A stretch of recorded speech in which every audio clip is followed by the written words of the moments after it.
Good morning everyone. আমি চলে এসেছি আজকের ব্লগ নিয়ে। আজকে লাঞ্চ থেকে ব্রেকফাস্ট থেকে ডিনার থেকে সমস্ত মেনু নিয়ে চলে এসেছি আপনাদের কাছে।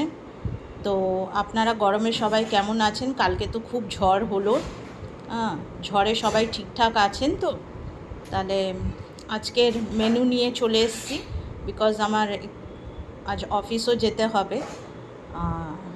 এখানে হচ্ছে গন্ধরাজ লেবু, এখানে হচ্ছে নিম, আলু বেগুন দিয়ে ভাজা, এখানে পেঁপে সিদ্ধ, টকের ডাল, ভাত, আর এখানে হচ্ছে পটল আলু পোস্ত দিয়ে ভাজা।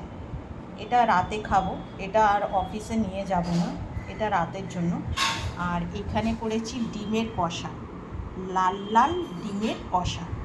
আর এখানে করেছি আমি হচ্ছে পোট্যাটো স্যান্ডউইচ ব্রেকফাস্টের জন্য। অ্যাকচুয়ালি স্যান্ডউইচ বানালে আমার ফ্রেন্ড অ্যান্ড আমার হাজব্যান্ড খুব ভালোবাসে, তাই 3টে স্যান্ডউইচ নিলাম। আমার ফ্রেন্ডদের সাথে একটু শেয়ার করব, বিকজ ওরা আমার হাতে স্যান্ডউইচ খেতে খুব ভালোবাসে। তা এই হচ্ছে আজকের আমার লাঞ্চ থেকে ব্রেকফাস্টের মেনু। আপনাদের কী আছে জানাবেন। Thank you.